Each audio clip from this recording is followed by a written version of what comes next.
Te bendiga el Altísimo desde su santa y preciosa morada en esta mañana resplandeciente, maravillosa.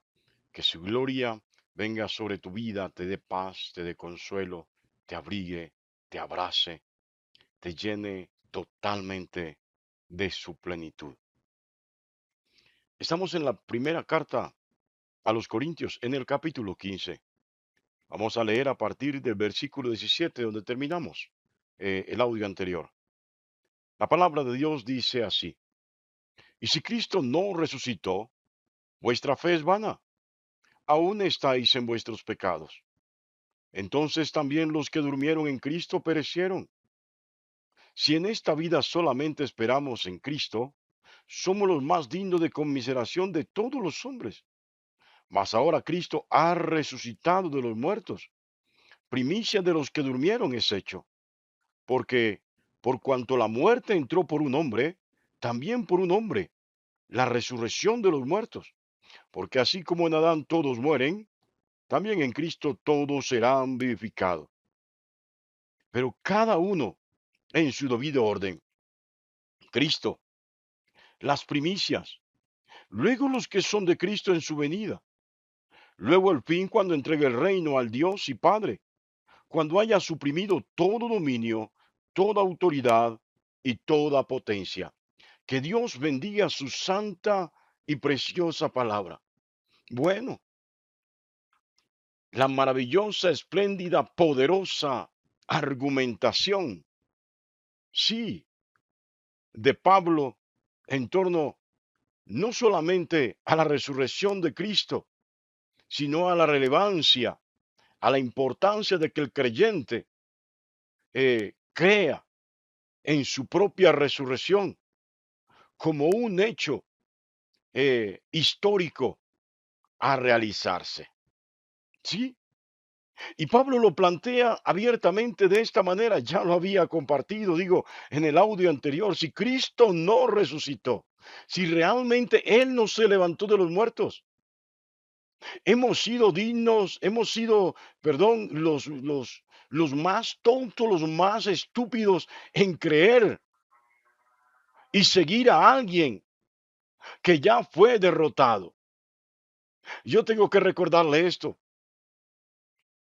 Ya cuando Jesús fue crucificado, cuando Jesús murió, se corrió el rumor de que él se levantaría a los 3 días de entre la tumba. Y entonces Caifás, Anás, los del templo, eh, prestaron guardia a esa tumba como ninguna otra. Óigalo bien. Pero a pesar de la guardia, a pesar de la vigilancia, Jesús resucitó. La tumba está aún vacía. Y habiendo resucitado, dice el Evangelio,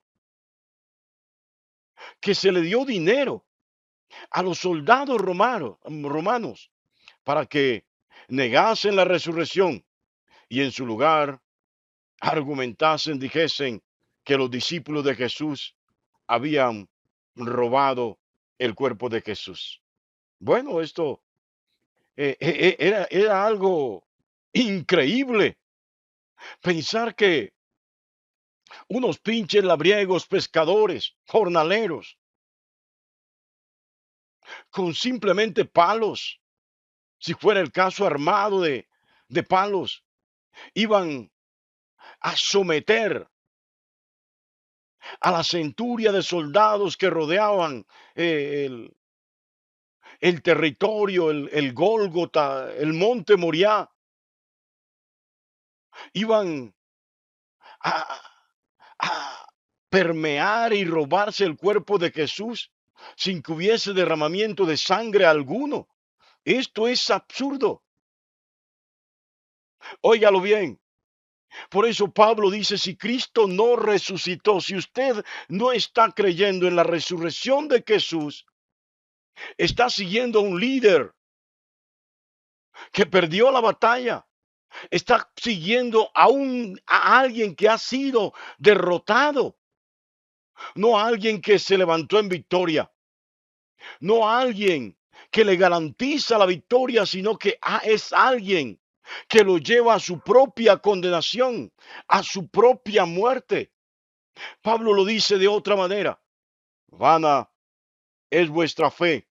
Si Cristo no resucitó, entonces no hubo perdón de pecados. Entonces Él no era el Cordero de Dios que vio el profeta Juan Bautista, no lo era. Y si usted y yo creemos en alguien que fue vencido por la muerte, alguien que no se levantó de entre los muertos, alguien que nos engañó, Él y sus discípulos, entonces dice Pablo, somos los más dignos de conmiseración. Somos miserables. Merecemos la lástima de la humanidad. Merecemos la lástima de las religiones. Merecemos no solamente el estupor, la lástima, el odio, el rechazo. Somos dignos de muerte. Somos dignos de que todas las religiones del mundo nos maten por creer en alguien que aún en su muerte fingió la resurrección. Óigalo bien. Pero Pablo dice, hay buenas noticias. Él realmente resucitó. Óigalo bien. Él realmente resucitó, más ahora Cristo ha resucitado de entre los muertos. Ha vencido la muerte. Aquello que ningún hombre había podido vencer. ¿Sabe? Dios no anduvo con Dios. Y Dios se lo llevó. Así de sencillo. Siempre lo digo, se lo llevó en una nave. Él no gustó la muerte. No supo qué era la muerte. Óigalo bien. No sería Enoc quien derramaría su sangre por el pecado de la humanidad. Tampoco Elías. Bueno, y la oferta que hizo, que pretendió hacer Abraham a través de Isaac, tampoco sería la sangre de Isaac la que redimiría del pecado. Es la sangre de Jesús, el Cordero sin mancha, la sangre del Cristo, del Mesías, es la que nos redime del pecado. Óigalo bien, así de sencillo. Así que si Jesús nos resucitó, dice Pablo, entonces estamos muertos en nuestros pecados porque su sangre es ineficaz. Su sangre sería ineficaz. Óigalo bien. Mas ahora Cristo ha resucitado de entre los muertos y primicia es de los que durmieron. Es hecho primicia de los que durmieron. Es el primero que realmente ha resucitado dentro de los muertos. Él realmente murió. Sí, estuvo en el Seol. Y la Biblia dice que fue a predicarle a los que estaban allá encadenados, atormentados. Pero no les predicó para que se arrepintiesen. No, les predicó el testimonio de su victoria. Les predicó que a través de él ahora habría resurrección de muertos. Y entonces Pablo nos deja una palabra clave aquí, que es tema de discusión y de debates teológicos. Sí, dice que él es primicia de los que durmieron. Y aclara abiertamente porque por cuanto la muerte entró por un hombre. Sí, Adán pecó. ¿Sabe? Y Dios creó a Adán para vivir eternamente. Por eso cuando él transgredió, cuando su corazón se llenó de orgullo, de prepotencia, de vanidad, cuando él desobedeció a Dios, ya no podía vivir eternamente.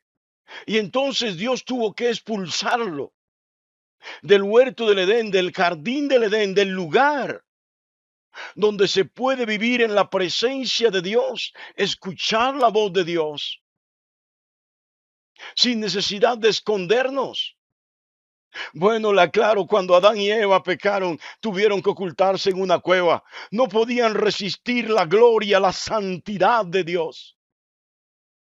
Sí, Dios tuvo que expulsarlo del huerto del Edén, porque es el lugar, ese paraíso es el lugar donde se vive a plenitud delante de la presencia de Dios. Es el lugar donde se vive eternamente. Entonces, Pablo lo presenta así, presenta a Abraham, a Adán, perdón, como aquel que transgredió, como aquel que pecó y por causa del cual el hombre no puede vivir eternamente. Y lo dice de esta manera porque por cuanto la muerte entró por un hombre, también por un hombre la resurrección de los muertos. Más adelante, Pablo va a enseñarnos que Jesús es un nuevo Adán. Esto nos quiere demostrar que hay una nueva creación en él. Y se lo dice en su segunda carta a esta misma iglesia, a la iglesia de Corinto, de modo que si alguno está en Cristo, es una nueva criatura, es una nueva creación de Dios, es una nueva obra de Dios. ¿Pero para qué? Para vivir eternamente delante de su presencia. Así que, por un hombre entró la muerte. Por un hombre el hombre no podía, no puede vivir eternamente. Dejó de ser eterno. Pero por un hombre, el hombre vuelve a la perspectiva de la eternidad en Dios. Por un hombre el hombre puede volver a vivir eternamente. Y Jesús lo dijo, el enemigo vino para destruir, para hurtar, para matar, pero yo he venido para que tengan vida, vida en abundancia. Esto no es cualquier vida, es calidad de vida. Esto es vida eterna. Óigalo bien, así de sencillo. Y lo dice de otra manera, porque así como en Adán, todos mueren. Todos en Adán morimos. ¿Por qué morimos? Porque por Adán entró la muerte. Sí, la muerte era el virus, el mal, que no teníamos cura para él, no teníamos solución. Nos arrastraba en sus fauces. Óigalo bien. Pero ahora dice la palabra también en Cristo, todos serán vivificados, todos volverán a recobrar vida, todos volverán a la vida. Yo le recomiendo que se lea en el libro de Ezequiel, el valle de los huesos secos, cómo está esa cantidad de huesos allí, secos, yo diría resecos, sin ni siquiera tejidos, polvorientos. Y Dios le dice a Ezequiel que le habla a los huesos secos y que cobren vida. Y los huesos secos cobran vida. Usted y yo somos esos huesos secos que estamos en perspectiva de muerte. Sí, estábamos destinados a la muerte por el pecado de Adán. Pero ahora en Cristo Jesús tenemos la esperanza no solamente de la resurrección, sino también de la vida eterna. Bueno, Pablo está diciendo que vamos a resucitar, pero cada uno en su debido orden. El que tenía que ser primero, el que venció la muerte.